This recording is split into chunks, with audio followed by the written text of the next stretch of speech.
அனைவருக்கும் வணக்கம். தெய்வீக பலன்கள் சேனல் சார்பாக தங்களை அன்புடன் வரவேற்கிறோம். இன்று நம் காணொளியில் காண விரும்புவது இந்த சிறப்பு மிக்க ஆடி அமாவாசை நாளில் ஆண்கள் பெண்கள் கடைபிடிக்க வேண்டிய தர்ப்பண விரத முறைகளை பற்றி இந்த காணொளியில் விரிவாக பார்க்கலாம். வாருங்கள் காணொளிக்கு செல்லலாம். மறக்காமல் ஒரு சப்ஸ்கிரைப் செய்யவும். பொதுவாக தர்ப்பணம் கொடுப்பதில் ஆண் பெண்கள் சில முறைகள் உண்டு. நன்றாக சில விதிமுறைகளை தெரிந்து கொண்டு இந்த தர்ப்பணத்தை கொடுக்க வேண்டும். இந்த தர்ப்பணம் தெரியாமல் தர்ப்பணம் கொடுப்பதால் பித்ருலோகத்தில் உள்ள நம் முன்னோர்கள் மிகுந்த மனவேதனை அடைவார்கள். நம் வீட்டில் உள்ள அவர்களின் அப்பா அம்மா இருவரில் யார் ஒருவர், குறிப்பாக அப்பா இறந்திருந்தால் இந்த வீட்டில் உள்ள அம்மா மற்றும் அவருடைய மகன் இருவருமே விரதம் இருந்து தர்ப்பணம் கொடுக்க வேண்டும் இந்த ஆடி அமாவாசை நாளில். அடுத்ததாக வீட்டில் உள்ள அம்மா இறந்து போயிருந்தால் இந்த வீட்டில் உள்ள அப்பா மற்றும் மகன் இருவருமே தர்ப்பணம் கொடுக்க வேண்டும். குறிப்பாக பெற்றோர்களில் யார் இறந்திருந்தாலும் அந்த வீட்டில் ஆண் மகன்கள் அவர்கள் மட்டுமே கட்டாயம் விரதம் இருந்து தர்ப்பணம் கொடுக்க வேண்டும். இது அவரின் மகனான பிறந்ததற்கான முக்கிய கடமையாகும். பொதுவாக நம் வீட்டில் கணவனை இழந்த விதவை பெண்கள் யாராக இருந்தாலும் சரி, தன் கணவரை நினைத்து அவர்கள் விரத முறையை மேற்கொண்டு தர்ப்பணம் கொடுக்கலாம். பெண் என்று நிறுத்தி கொள்ளாமல் தர்ப்பணம் கொடுக்கலாம். இதுவே ஆண்கள் மேற்கொள்ள வேண்டிய தர்ப்பண விதிமுறைகள் ஆகும். ஆண்கள் கட்டாயம் பின்தொடர வேண்டும். அடுத்ததாக வீட்டில் உள்ள பெண் பிள்ளைகளுக்கு, குறிப்பாக திருமணமான சுமங்கலி பெண்கள் யாராக இருந்தாலும் அவருடைய வீட்டில் பெற்றோர்களின் தாய் தந்தை ஆகியோர்களில் யார் இறந்து போய் இருந்தாலும் அந்த சுமங்கலி பெண்ணானவள் எக்காரணம் கொண்டும் எந்த நிலையிலும் யார் கூறினாலும் தர்ப்பணம் கொடுக்கக்கூடாது. இப்படி தர்ப்பணம் கொடுத்தால் மீதி இருக்கும் அந்த சுமங்கலி பாக்கியத்தை இழக்க நேரிடும்.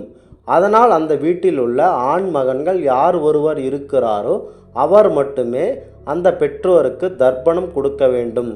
கட்டாயம் சுமங்கலி பெண்கள் இந்த தர்ப்பணத்தை தவிர்க்க வேண்டும். அடுத்ததாக இந்த ஆடி அமாவாசை நாளன்று மட்டுமல்லாமல் எந்த ஒரு அமாவாசை நாளன்றும் சுமங்கலி பெண்கள் தர்ப்பணம் கொடுப்பதை நிறுத்தி கொள்ளுங்கள். மேலும் தங்களின் வாழ்க்கை துணையாக இருந்த கணவனை இழந்த பெண்கள் மட்டுமே, அதாவது விதவை பெண்கள் மட்டுமே இந்த தர்ப்பண விஷயத்தில் கவனம் செலுத்தி தர்ப்பணம் கொடுக்க வேண்டும். மேலும் தர்ப்பணம் செய்வதற்கு நீங்கள் சமைக்கின்ற அந்த படையலுக்கு வைக்கின்ற உணவை சுமங்கலி பெண்கள் யாராக இருந்தாலும் சரி வெறும் வயிற்றில் சமைக்கக்கூடாது. நன்றாக நீங்கள் உணவு அருந்திய பின்னரே அந்த உணவை நீங்கள் சமைக்க வேண்டும். மேலும் இந்த அமாவாசை நாளில் பங்காளி பெண்கள் எக்காரணம் கொண்டும் பட்டினியில் இருக்கக்கூடாது. அது நம்மளுடைய நிலையில் எதிர்நிலையாக்கும். மேலும் குறிப்பாக ஒரு வீட்டில் ஒரு பெண் குழந்தை மட்டுமே பிறந்து ஆளாகி திருமணமாகி இருப்பார்கள். அப்படி இருக்கும்போது அவருக்கு தாய் தந்தையர் 2 பேருமே இறந்து போயிருப்பார்கள். ஏதாவது ஒரு சூழ்நிலை காரணமாக அப்படி இருக்கையில் அந்த பெண் சுமங்கலி பெண்ணாக இருந்தாலும் தர்ப்பணம் கொடுக்கக்கூடாது.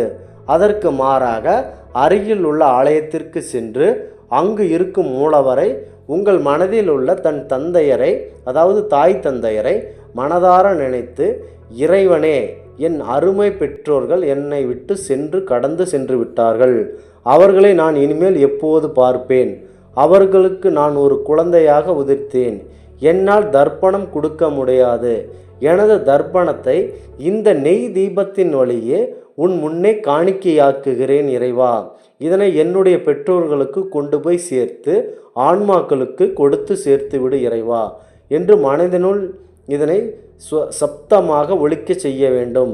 அதன் பிறகு உங்கள் பெற்றோரை நினைத்து நீ தீபம் ஏற்ற வேண்டும். அதாவது ஒரு குடும்பத்தில் ஒரு பெண் குழந்தை இருந்தால் பெண் குழந்தைக்கு மட்டுமே இது ஏற்றதாகும்.